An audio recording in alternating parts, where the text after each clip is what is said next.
So my topic is centered around the month of Ramadan.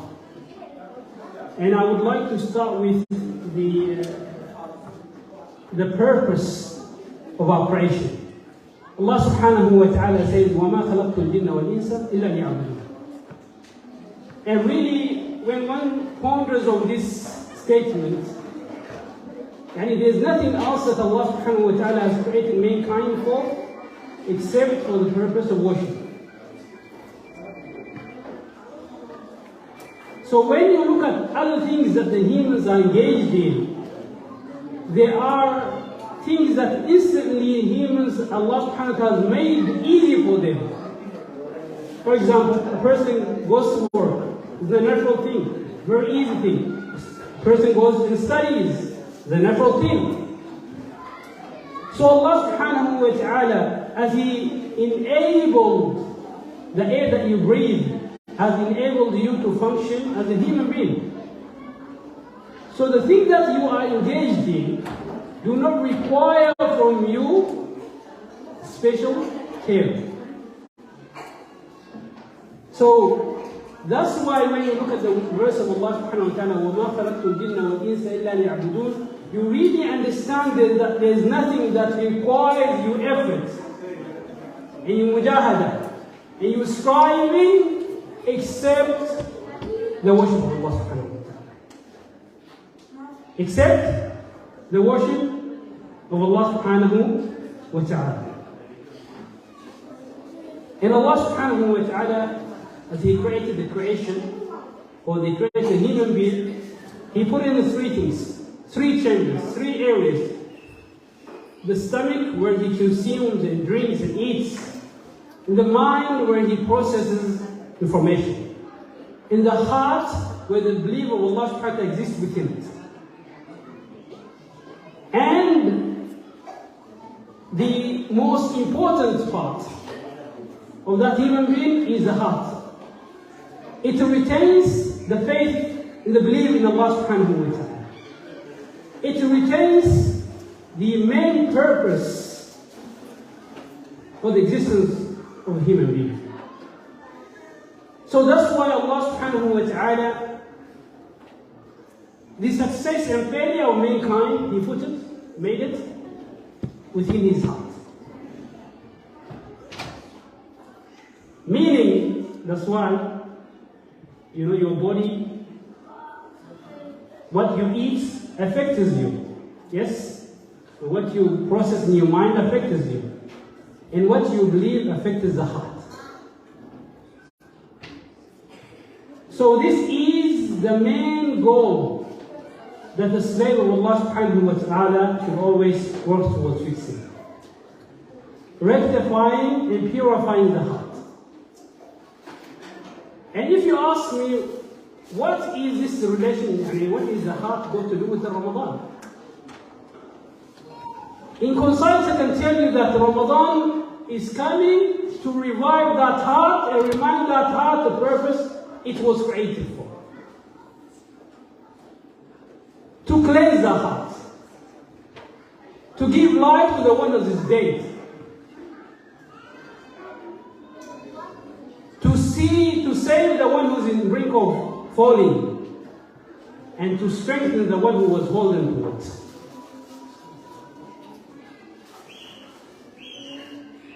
So, how do you prepare yourself for the month of Ramadan?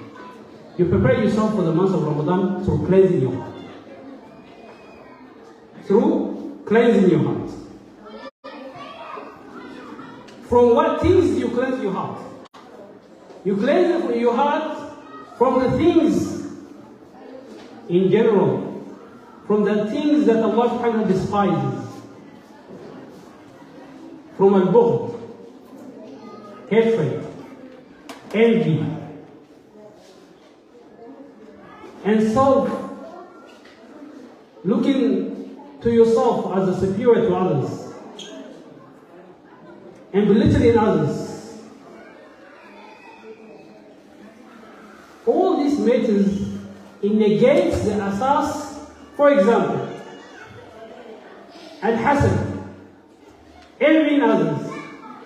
It negates one of the principles of your faith. Because who provided you and who provided this person is Allah subhanahu wa ta'ala.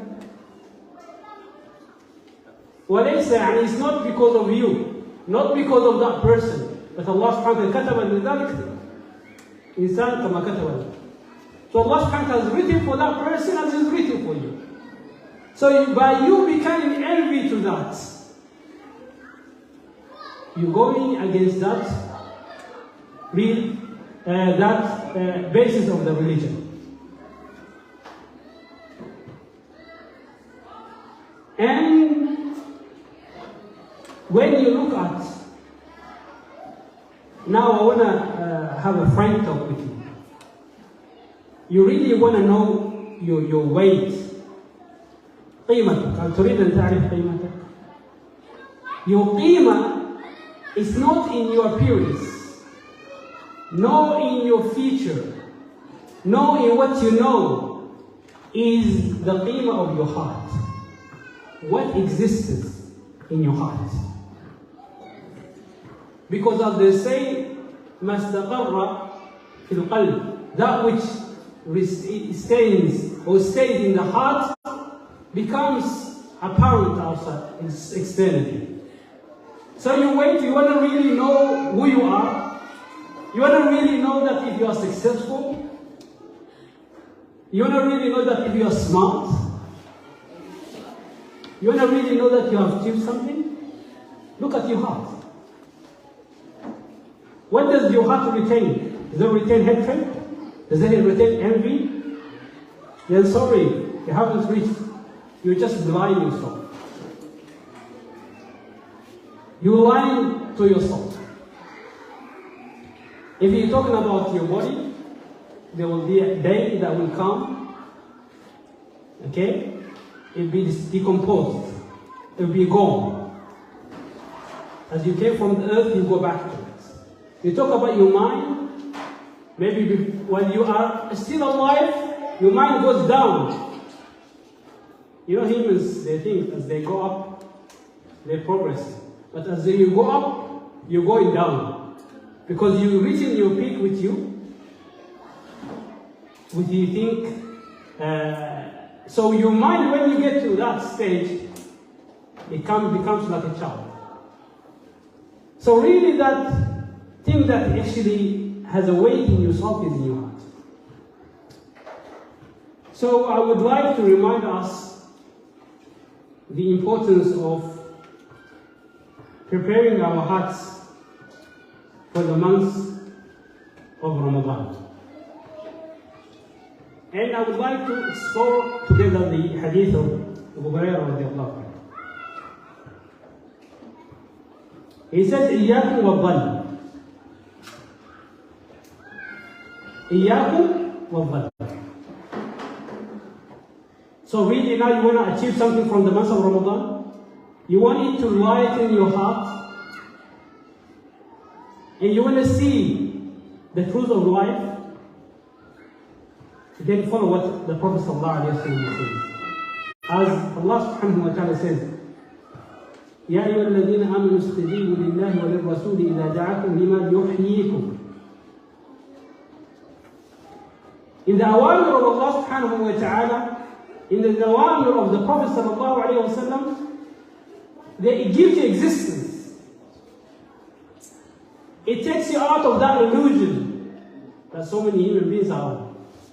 So the Prophet ﷺ says, إِيَّاكُمْ وَالظَّنِّ.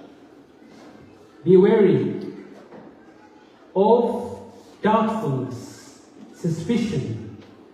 That is hadith al-nafs, that is retained in your heart. Because this is one of the things that if we do not understand, we can fall prey to anything.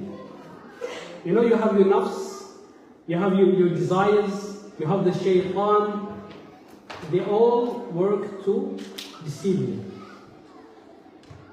So Allah subhanahu wa ta'ala, He sent the messenger, He sent the Prophet, and the Quran, so that you can repair it. So he says, be wary of suspicion. For verily suspicion is the false, the most false statement, or the most false tales. فإن الظن أكذب الحديث. ولا تجسسوا.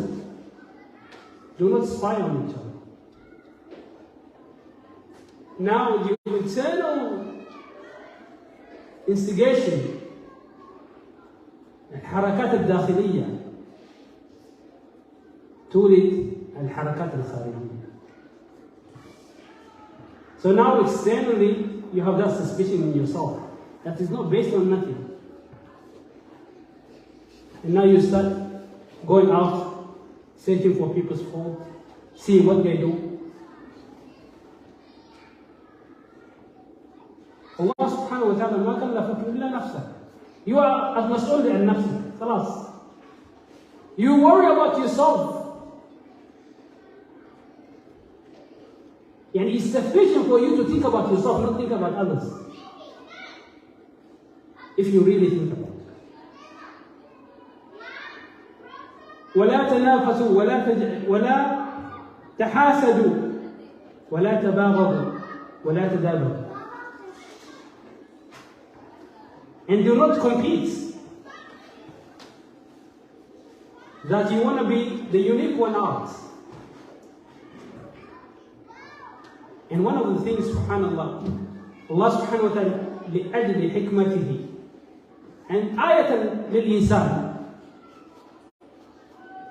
There is no ladha, there is no pleasure in this world except muwaqqat. له مدة قصيرة تنتهي حتى أنت تتذكر. So that you remember, this pleasure that I am running towards. Once you get there, 5 minutes, 10, 20, let it be 1 year. But you have the time, it ends. It ends. So, Allah subhanahu wa ta'ala made this as an ayah. An evidence that will trigger in people's mind, okay, this is not something that I should be running towards. This is secondary. But my goal is to strengthen that belief of Allah subhanahu wa ta'ala in my heart. Not envy, no hatred towards each other. They all, they all go against the ecosystem or the system that Allah subhanahu wa ta'ala has put for the human beings. Once you take that path, it's like you're going against, when you're driving, going opposite direction. So you're trying to go opposite direction. You can face so many things, so many dangers. That is the same situation of a person that takes the path that he has been warned against. And then the Prophet sallallahu alayhi wa sallam said, وَكُونُوا عِبَادَ اللَّهِ إِخْوَانًا كَمَا أَمَرَكُمْ. He says, being, as Allah subhanahu wa ta'ala has ordered you, brothers, benefiting one another. And brotherhood, what does it do? Does it help you to do evil? No. It strengthens you in your iman.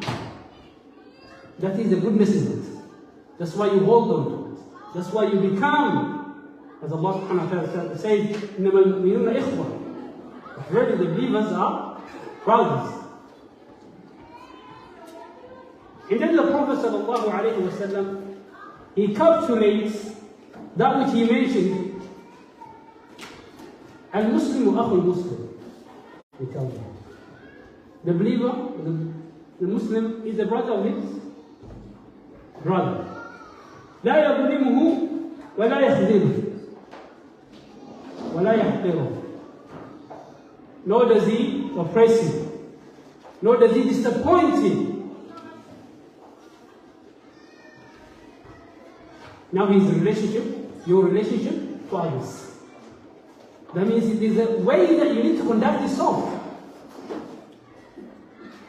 You're not just here to live as you like. There's a way you conduct yourself between you and Allah subhanahu wa ta'ala. There's a way you conduct yourself between yourself. There's a way you conduct yourself with others.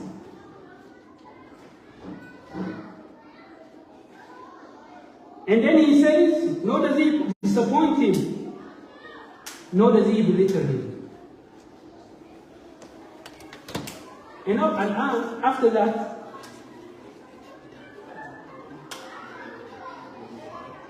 I meant to mention it initially. The Prophet ﷺ, in the hadith of Nu'man, the famous one, when he spoke about the halal and the haram, he mentioned that the halal and the haram are clear. And then he spoke about the hudud of Allah subhanahu wa ta'ala. And after that he said that verily in the body إن في الجسد مضغة إذا صلحت صلح الجسد كله وإذا فسدت فسد الجسد كله ألا وهي القلب. So that you being conformant to the awamir وما بين لك أولا, that which was explained to you initially, is when the heart becomes conformant, the external becomes conformant. So he says, if the heart, there's a morsel in the body, if it is sound, then the rest of the body is sound, because it goes, it follows it. And when it is not sound,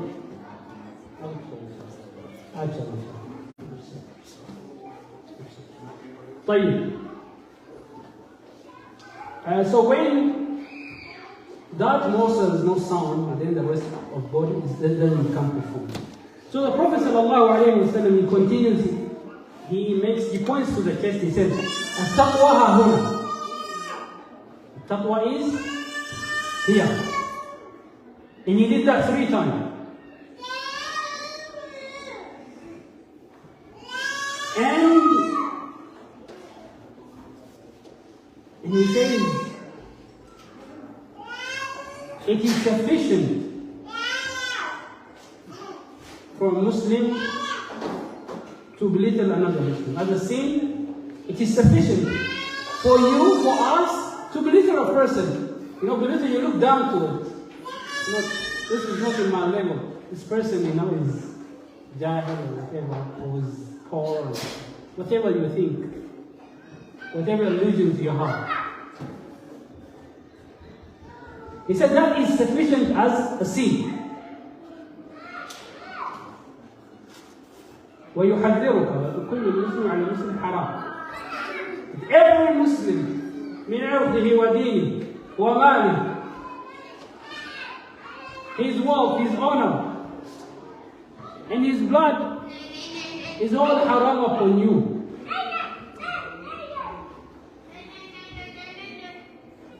Is a no-go zone.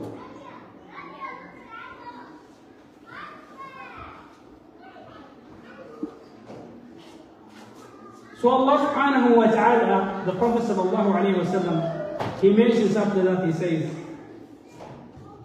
هذه الخلاصة.